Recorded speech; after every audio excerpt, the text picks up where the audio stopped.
నేను సీతారత్న కుమారిని. మనతో పాటు సిఎస్ రావు గారు ఉన్నారు. ఈ రోజున వారణాసిలో ప్రధాని నరేంద్ర మోడీ గారు నామినేషన్ వేయడానికి వెళ్ళిన సందర్భంలో ప్రత్యేకంగా చంద్రబాబు నాయుడు గారు పవన్ కళ్యాణ్ గారికి ఇన్విటేషన్ వచ్చింది, వాళ్ళు వెళ్ళారు. అంటే దీన్ని ఏ విధంగా చూడాలి అనేది మనం సిఎస్ రావు గారిని అడిగి తెలుసుకుందాం. నమస్తే రావు గారు. నమస్తే సార్. ఇప్పుడు చంద్రబాబు నాయుడు గారు పవన్ కళ్యాణ్ వారణాసికి వెళ్ళారు. ఇంతకు ముందు కూడా వాళ్ళు అలయన్స్లో ఉన్నప్పుడు ఎప్పుడు కూడా వెళ్ళలేదు.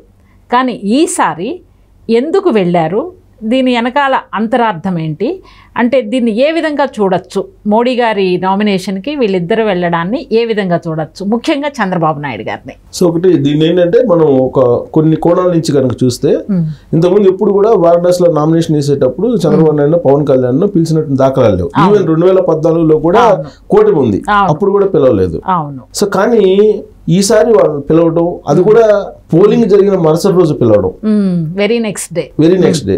అంటే డెఫినెట్ గా వాళ్ళ దగ్గర ఇంటెలిజెన్స్ రిపోర్ట్ అయితే ఉంటుంది. స్టేట్ గవర్నమెంట్ ఉంటుంది, సెంట్రల్ గవర్నమెంట్ కూడా ఉంటుంది.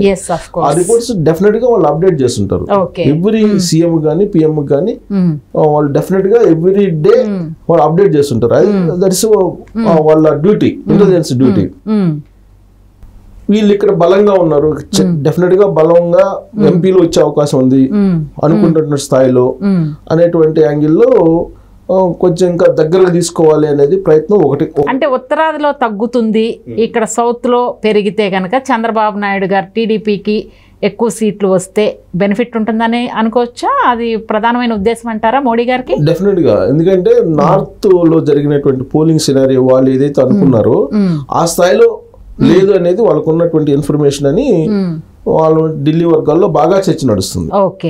ఈవెన్ కేజ్రీవాల్ అరెస్ట్ కావడం, ఆ పరిణామాలన్నీ ఉన్నాయి. తర్వాత హర్యానాలో కూడా రైతులకు సంబంధించినటువంటి ఇవన్నీ ఉన్నాయి, ఆందోళనలు. తర్వాత మణిపూర్ ఇష్యూ ఉంటుంది. వీటన్నిటితోటి సైలెంట్ గా ఏదో జరిగింది అనేటువంటి ఒక ఇండికేషన్ అయితే వాళ్ళకు ఉంది. ఈవెన్ ఇవాళ వారణాసిలో నామినేషన్ వేసిన సందర్భంగా నరేంద్ర మోడీ మాట్లాడుతూ కూడా తను బొంగురు పోయినటువంటి గొంతుతోటి మాట్లాడారు. ఆ వీడియో కూడా వైరల్ అవుతుంది. ఆయన అంటే ఏడ్చినట్టు సోషల్ మీడియాలో చాలా వైరల్ అవుతుంది. అంటే భావోద్వేగంతో అలా అయిందా, నిజంగానే ఆయన ఓడిపోతాం అనేటువంటి ఒక రకమైనటువంటి నైరాశ్యంతో ఆ విధంగా అన్నారా అని తెలియదు. కానీ మొత్తం మీద ఆయన వాయిస్ లో మాత్రం చేంజ్ ఉంది. సో దాన్ని చూస్తే కనుక ఉత్తరాదిలో, ఉత్తర భారతదేశంలో అనుకున్నటువంటి స్థాయిలో పర్ఫార్మెన్స్ లేదు అనేటువంటి ఉద్దేశం ఉంటే ఉండొచ్చు, అదొక పాయింట్. రెండు, దక్షిణ భారతదేశంలో ఎంతో కొంత వాళ్ళు అక్కడ జరిగినటువంటి నష్టాన్ని ఇక్కడ పూడ్చుకోవాలనే ప్రయత్నం చేస్తున్నారు. సో దక్షిణ భారతదేశంలో కానీ ఉత్తర భారతదేశంలో కానీ నేషనల్ స్థాయిలో ఒక ఫిగర్ ఎవరైనా ఉన్నారంటే భారతదేశంలో ఫస్ట్ వినిపించేటువంటి పేరు ఏదంటే చంద్రబాబు నాయుడు.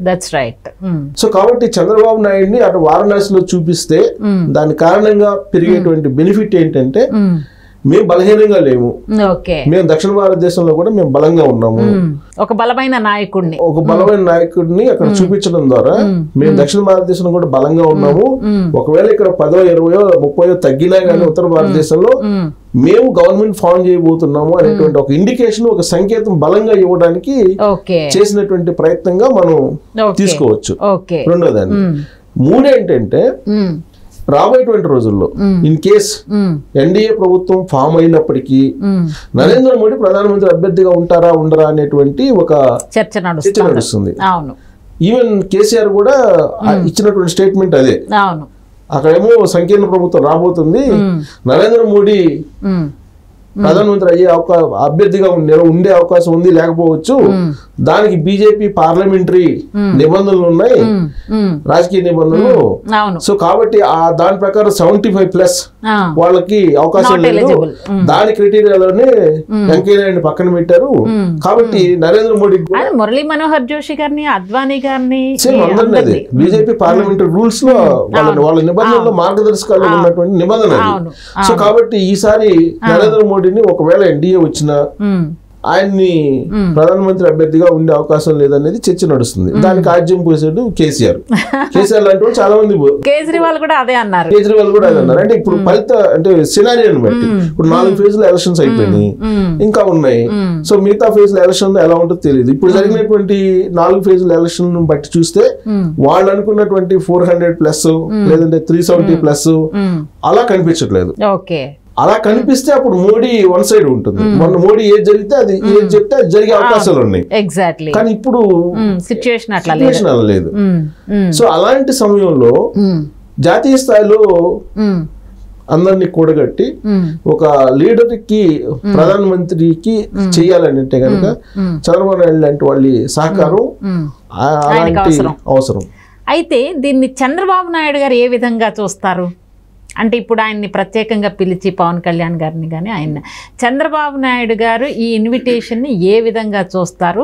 ఒకవేళ భవిష్యత్తులో ఆయన గనక కేంద్రంలో భారతీయ జనతా పార్టీకి అనుకున్న స్థాయిలో వాళ్ళకి సీట్లు రాకపోతే కనుక తెలుగుదేశం పార్టీ జనసేన చక్రం తిప్పగలిగే స్థాయిలో ఉండుంటే కనుక ఏ విధంగా ఆంధ్రప్రదేశ్కి న్యాయం చేయగలరు అంటే ఏం చెప్తారు? ఇప్పుడు చంద్రబాబు నాయుడు గారిని మనం 2 రకాలుగా తీసుకోవచ్చు. మనం ఈ మధ్య ఒక బుక్ కూడా రాశారు ఒక అతను, చాలా క్యాప్షన్ నచ్చింది. నేను బుక్ చదవలేదు కానీ డీకోడింగ్ బాబు అని, డీకోడింగ్ చంద్రబాబు అని, సిబిఎన్ అని, డీకోడింగ్ సిబిఎన్ అని రాశారు.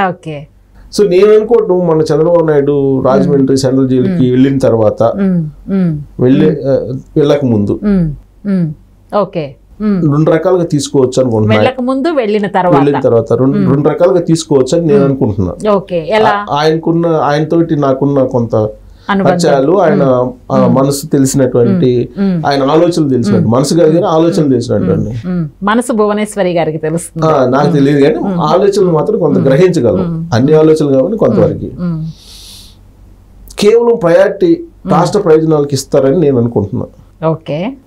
అంటే ఆయన ఆలోచనలు ఎలా ఉంటాయి అనేది కొంత, మిగతా దాంట్లో ఆయన గతంలో మాదిరిగా, గతంలో ఆయన ఎన్డీఏలో చక్రం తిప్పారు, ప్రధాన ప్రతిపక్షంగా ఉంది తెలుగుదేశం, ఎన్డీఏలో తిప్పారు. అంతకుముందు యునైటెడ్ ఫ్రంట్ ఒకటి ఏర్పాటు చేశారు, అంతకుముందు నేషనల్ ఫ్రంట్, వీటన్నిటిలో ఆయన రోల్ ఉంది. అవును, చాలా సిగ్నిఫికెంట్ రోల్ ఉంది. కానీ ఈసారి ఏ స్టెప్ వేసినా కానీ ఆంధ్రప్రదేశ్ ప్రయోజనాలు, ఆంధ్రప్రదేశ్ అభివృద్ధి ఏది ఉంటే దాని వైపు అడుగులేస్తారని నేను అనుకుంటున్నాను. ఒకవేళ నరేంద్ర మోడీ కాంప్రమైజ్ అవ్వరంటారా? ఫస్ట్ ఇది ఈ క్రైటీరియా పెట్టుకొని వెళ్తారు, ఒక స్టెప్ వేస్తారు అనుకుంటున్నాను నేనైతే. ఇతరత్ర రాజకీయ పరమైనటువంటి కోణాలు కానీ లేదా ఇతర కోణాలు, ఇప్పుడు వ్యక్తిత్వమైనటువంటి సంబంధాల కోణాలు కానీ అవి చూడరని నేను అనుకుంటున్నాను. ఇప్పుడు ఎందుకంటే బీజేపీ ఉంది, బీజేపీలో is very close to Nadda, Gadkari, చాలా మంది ఆయనకి నేషనల్ లెవెల్లో రిలేషన్స్ బాగా ఉన్నాయి. సో మమతా బెనర్జీ తోటి గుడ్ రిలేషన్స్ ఉన్నాయి, నితీష్ తోటి గుడ్ రిలేషన్స్ ఉన్నాయి, ఈవెన్ నవీన్ పట్నాయక్ తోటి గుడ్ రిలేషన్స్ ఉన్నాయి, సీనియర్ పొలిటీషియన్, వివాదరహితుడు. సో కాబట్టి ఏ స్టెప్ తీసుకున్నా రాష్ట్ర ప్రయోజనాలు ఫస్ట్ తీసుకుంటారు అనుకుంటున్నా. నెక్స్ట్ ఇంకా తనకుండేటువంటి ఇష్టాలు కొన్ని ఉంటాయి కదా, లైక్ మైండెడ్ పీపుల్ అనేది దాని వేస్తారు. ఇప్పుడు ఒకవేళ సంక్షోభం వచ్చి నరేంద్ర మోడీయే ప్రధానమంత్రి అవుతారా కారా అనేది వాళ్ళ పార్టీలో ఇంటర్నల్ డెసిషన్. అది ఆ ఇంటర్నల్ డెసిషన్ లో ఈయన అయితే ఇన్ఫ్లుయెన్స్ చేయరు, చేయరు. కానీ ఇంతకు ముందు రాజమండ్రి సెంట్రల్ జైలుకి వెళ్ళడానికి ముందు అయితే, అంటే అంతకు ముందు జరిగిన పరిణామాలు, మనం అంతకు ముందు ఎన్డీఏ పరిణామాలు అవి తీసుకుంటే కనుక వాళ్ళ ఇంటర్నల్ ఇష్యూస్ లో కూడా ఇన్ఫ్లుయెన్స్ ఉండేది. వాజ్పేయి, అద్వానీ గారు వీళ్ళందరూ ఉన్నప్పుడు వాళ్ళ ఇంటర్నల్ ఇష్యూస్ లో కూడా ఇన్ఫ్లుయెన్స్ ఉండేది. కానీ ఇప్పుడు ఈయన ఇన్ఫ్లుయెన్స్ అక్కడ ఉండదు అనుకుంటున్నాను. అంటే ఇన్ఫ్లుయెన్స్ చేయడానికి ఆలోచన కూడా చేయరు అనుకుంటున్నాను. కరెక్ట్ చేయరు, ఎందుకంటే అప్పుడున్న రాజకీయ పరిస్థితులు వేరు, ఇప్పుడున్న రాజకీయ పరిస్థితులు వేరు. ఇవాళ ప్యూర్ గా 100% రాష్ట్రానికి నరేంద్ర మోడీయా, లేదంటే నరేంద్ర మోడీ కాకపోతే వాళ్ళ ఇంటర్నల్ గా ఏదైనా డెసిషన్ తీసుకుంటే గడ్కరీయా, లేకపోతే వేరే ఇంకా అప్పుడు ఉత్తరప్రదేశ్ సీఎం కూడా అనుకుంటున్నారు కదా యోగి ఆదిత్యనాథ్, వాళ్ళు XYZ ఎవరినైనా పెట్టుకొని నాకేంటి నా రాష్ట్రానికి అనేది అడుగుతారు, నా రాష్ట్రానికి ఏంటి అని అడిగి కీ రోల్ పోషిస్తారని చెప్పి నేను అనుకుంటున్నాను. ఇదండి సిఎస్ రావు గారు చెప్పిన సారాంశం ఏంటంటే, చంద్రబాబు నాయుడు గారు లాంటి ఒక టాల్ పొలిటీషియన్ను ఈరోజు వారణాసికి వెళ్తే ఒక బలమైన నేత సౌత్ నుంచి అంటే దక్షిణ భారతదేశం నుంచి ఒక బలమైన నాయకుడు మోడీ గారి పక్కన ఉండడం, అక్కడ ఒక విధంగా సపోర్ట్ ఉంది మనకి, ఇక్కడ తగ్గినా కూడా మనకు అక్కడ రీప్లేస్ అవుతుంది అనే ఒక సంకేతాన్ని ఇవ్వడం లాగా కూడా మనం చూడొచ్చు అని అంటున్నారు. థ్యాంక్ యూ సో మచ్ అండి. Thank you.